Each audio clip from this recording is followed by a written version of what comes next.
I read her diary. Now I can't look at her the same way again. I never thought one single choice, one mistake really, could change the way I looked at someone I thought I knew better than anyone else. My name's Daniel. I'm 27 years old, and I work as a software engineer. I've always been the kind of guy who respects privacy, who minds his own business, who believes in boundaries. But one night, I crossed a line, and it destroyed the picture-perfect image I had of the woman I loved. It all started with a diary. I know what you're thinking. Who even keeps a diary anymore? But Emma, my girlfriend of 3 years, was different. She was a writer at heart. She worked as a journalist for an online magazine, but when she wasn't writing for work, she was scribbling down her thoughts in notebooks, journaling late into the night like she was unloading her soul onto the page. I used to think it was kind of cute, old-fashioned, but in an endearing way. One evening, she left her diary out on the coffee table, not tucked away in her nightstand drawer like she usually did, just lying there, right next to the TV remote. I noticed it the second I walked in from work. Her neat handwriting stretched across the cover in black ink. Emma's journal. I stared at it. I should have left it alone. I should have just picked up the remote, turned on the TV, and ignored it. But something in me froze. I had this gnawing curiosity. A part of me wondered, what does she write about me? About us? At first I fought the temptation. I even walked into the kitchen, opened the fridge, poured myself a glass of water. But every time I glanced back toward the living room, the diary was still there. It was like it was calling me. And then, I gave in. I sat down, slowly lifted the cover, and flipped to a random page. The date was from about 2 weeks ago. I expected to see little things. Maybe she was annoyed I left my laundry on the floor, or that I forgot to text her during a busy day at work. Normal relationship stuff. But the first words I read sent chills through me. Sometimes I wonder if Daniel really knows me at all. He sees the version of me I want him to see. But if he ever found out what goes on in my head, I think he'd leave. I froze. My chest tightened. What was that supposed to mean? I kept reading. She wrote about nights when she couldn't sleep because her thoughts kept her awake. Dark thoughts. She admitted to feeling trapped, like the life she was building with me wasn't actually the life she wanted. She talked about another man. Not with a name, not with clear details, but she described the rush she felt whenever she saw him. The way her heart raced. The way she thought about him even when we were lying in bed together. My throat went dry. I read on, my eyes scanning faster and faster, my brain screaming at me to stop, but my hands refusing to let go. The more I read, the worse it got. She wrote that she sometimes pretended to be happy around me, so I wouldn't notice. She said I was safe, stable, predictable. But what she craved was passion. Fire. Someone who made her feel alive in a way I apparently didn't. It was like being punched in the stomach, over and over again, by her words. When I finally slammed the diary shut, my hands were shaking. My heart felt like it was about to burst out of my chest. I sat there in silence, staring at the cover, not even sure what to think. That was the night everything changed. When Emma came home later, she kissed me on the cheek and started rambling about her day at work, like nothing was wrong. I stared at her, and for the first time, I saw a stranger. I kept replaying her words in my head. Safe. Predictable. Not enough. I couldn't sleep that night. I lay there next to her, staring at the ceiling, wondering if she was dreaming about him, wondering if she ever really loved me at all. The next morning, she smiled at me over breakfast like everything was normal. But I couldn't unsee the truth. My appetite was gone. I barely touched my food, and yet, I didn't confront her. Not then. Instead, I spiraled. For days, I became obsessed. Every little thing she did felt like evidence, proof of her betrayal. When she laughed at her phone, was she texting him? When she said she was working late, was that a lie? I even started following her social media more closely, analyzing her likes, her comments, every post. But the diary haunted me. I couldn't stop thinking about it. So one night, when she was in the shower, I opened it again. I told myself it was because I needed clarity. I needed to know the truth. This time, the entry was even worse. She had written about a night she almost acted on her feelings, how she was alone with him after work, how he leaned closer, how she nearly let him kiss her. She said she pulled away at the last second, but the way she described it, the electricity, the thrill, made me feel sick. I slammed it shut again, but it was too late. My image of her was shattered. Here's the thing. I couldn't just walk away. I loved her. Or at least, I loved the version of her I thought was real. And the more I thought about it, the more conflicted I became. Was I overreacting? Was this just her venting on paper, exaggerating her emotions? Or was she really in love with someone else? I started withdrawing from her. She noticed. She'd ask me what was wrong, and I'd just say, "I'm tired." She tried to hug me, but I felt stiff, cold. I couldn't bring myself to touch her the same way, and she knew something was off. One night, she confronted me. "Daniel, you've been distant. What's going on?" And I almost told her right then, almost blurted out, "I read your diary. I know everything." But I stopped myself. Instead, I shook my head and said, "Nothing. I'm just stressed at work." She studied me for a long time, like she didn't believe me, but she didn't push. The thing is, once you've crossed that line, once you've invaded someone's private thoughts, you can't go back. And I couldn't look at her the same way again.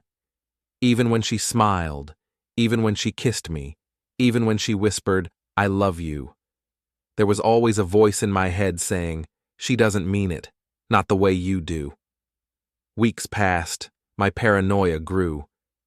And then came the night that broke everything. Emma went out with her coworkers for drinks. She texted me around 10 p.m., saying she'd be home late. My stomach dropped. I couldn't shake the image of her with him. So I did something I'd never done before. I drove to the bar. I parked across the street, heart pounding, and waited. And sure enough, after about 20 minutes, I saw her. She walked out, laughing, her hand brushing against the arm of a tall guy in a leather jacket.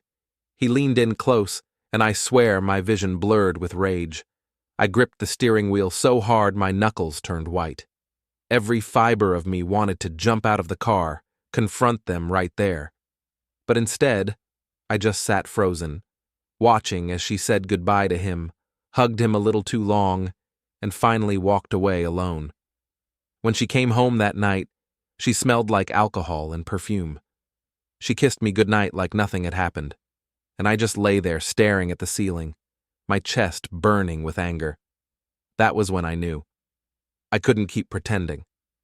I had to confront her. The next morning, I placed her diary on the kitchen table. When she walked in and saw it, her face went pale.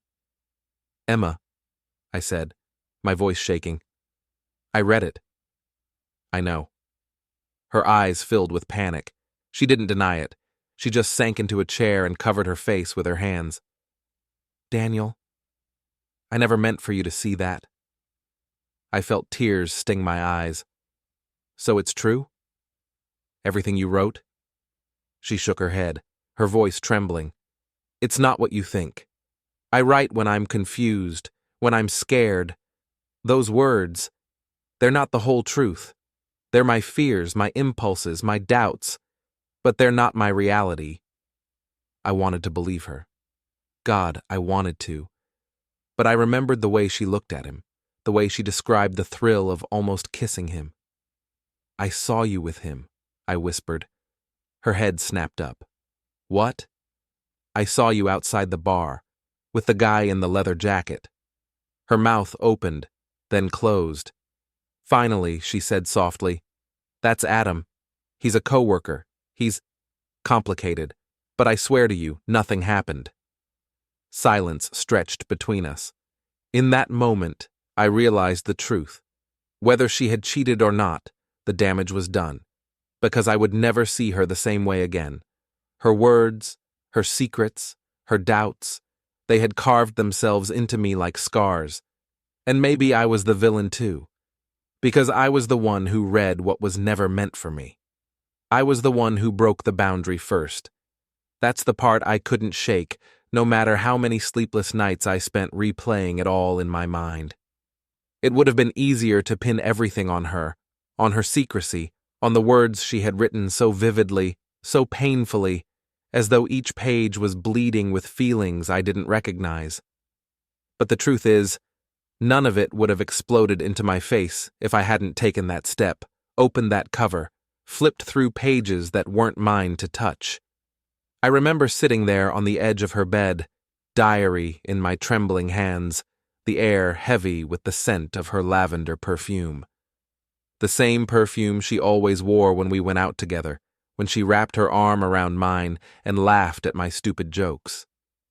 Back then, it was a comforting scent. Now, it was suffocating. Her handwriting flowed across the paper, neat, deliberate, sometimes slanted when the emotions took over. The words carved themselves into me, doubts about us, the confessions of feelings that stretched toward someone else, the intimate thoughts she'd never shared aloud. And yet, what stung even more wasn't the fact that she had feelings for another man. It wasn't even the betrayal. It was the way she described me, like I was a shadow in her life. Someone safe, reliable, but uninspiring. A placeholder for the love she believed was still waiting somewhere else. After I put the diary back, I sat there in silence, listening to the faint hum of traffic outside the window. I felt small, almost invisible. And maybe, in her world, I had been invisible all along. But guilt began to gnaw at me, because wasn't I the one who trespassed first? I wasn't supposed to know any of this. I had shattered the privacy she trusted me with, and if I confessed to her what I had done, there was no way to walk back from it. For the first few days, I carried that knowledge like a secret poison in my veins. She smiled at me, kissed me, told me about her day, and all I could see were the words I wasn't meant to read. Every time she looked into my eyes, I wondered if she could tell that I knew. I became obsessed with small details. Did her hand linger too long on her phone? Did she light up too brightly when she mentioned certain names? Did she avoid my gaze more than before? Every laugh, every pause, every sigh became evidence in my mind. But then again, maybe I was just twisting her every move because of what I had read. Maybe I was the one poisoning the well. One night, I couldn't take it anymore. I sat her down at the kitchen table, the same table where we'd shared meals, where we'd planned vacations, where we'd once whispered dreams about a future together. "Emily," I said, my voice unsteady, "do you feel like something is missing between us?" She froze, fork halfway to her lips. Her eyes flickered with something I couldn't quite read. Fear, guilt, or maybe just surprise. "Why do you ask that?" she whispered. I swallowed. I wanted to scream the truth, to lay it all out, to tell her I knew, but the words caught in my throat. Because if I told her, I would have to admit what I did, and maybe she would never forgive me for that. Instead, I said, I feel like you're far away sometimes." Her lips pressed together. She nodded slowly, carefully, as if choosing her words. "I guess I have been. I've been confused. But it's not about you, Alex. She hesitated. "You're amazing, but sometimes I wonder if I'm enough for you, or if this is enough for me." My heart clenched. The irony was sharp. She thought she wasn't enough, when all along, it was me who wasn't enough in her diary. I didn't sleep that night. I stared at the ceiling, her words looping through my mind like a broken record, confused, not enough, wondering. The days turned into weeks, and I felt myself unraveling.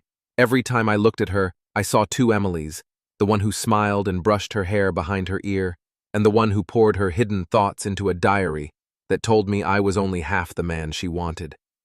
And maybe I started to change too. I became colder, sharper, pulling away even as she reached out. I told myself it was her fault, that she had betrayed me first. But deep down, I knew the fracture began the moment I opened that diary. Then came the night that broke everything. We had gone to a friend's party. She laughed too hard at someone else's joke. I watched the way she leaned in, how her eyes sparkled. My jealousy boiled until I couldn't contain it anymore. On the way home, the words spilled out. "Do you love me?" I demanded as we sat in the car, the streetlights casting shadows across her face. Her eyes widened. "Of course I do.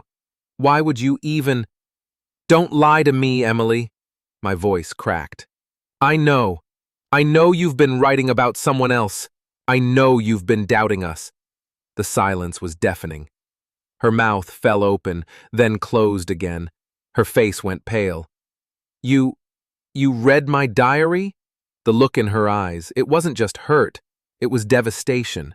A betrayal cut deeper than anything she had written. Tears welled up as she whispered, "How could you? That was mine, my private thoughts. You weren't supposed to—" Her voice broke. "You destroyed the one place I had to be honest with myself." I wanted to explain, to justify, to say I only did it because I was scared. But nothing I said could erase the fact that I had crossed a line. We sat in that car, two broken people staring at the ruins of what we once were. And maybe that's when I realized there were no villains here, not her, not me. Just two people who couldn't give each other what they truly needed. The end didn't come in a dramatic explosion. It came in silence. The kind of silence that stretches on for days, then weeks, until one morning you wake up and realize you're already living separate lives under the same roof. When she finally left, suitcase in hand, she didn't look back. And I didn't stop her. Because maybe letting go was the only honest thing left for us. In the months that followed, I thought a lot about boundaries, about trust, about how fragile love can be when it's not nurtured properly. I thought about how easy it is to cast yourself as the victim when in reality, you're part of the problem too. And maybe that's the lesson I carry now. That sometimes love doesn't end because of villains or heroes. Sometimes it ends because of cracks we ignore until they split us wide open. I still think about her sometimes, about the scent of lavender, about the diary I should have never opened. And I wonder if she ever forgives me in her heart, not for not being enough, but for betraying the trust that held us together. But forgiveness isn't owed, it's earned. And maybe I'll spend the rest of my life trying to forgive myself. Because in the end, the real villain wasn't her. The real villain wasn't even me. The real villain was silence, the silence that grew between us long before the diary, the silence we were both too afraid to break until it was too late. And that silence cost us everything.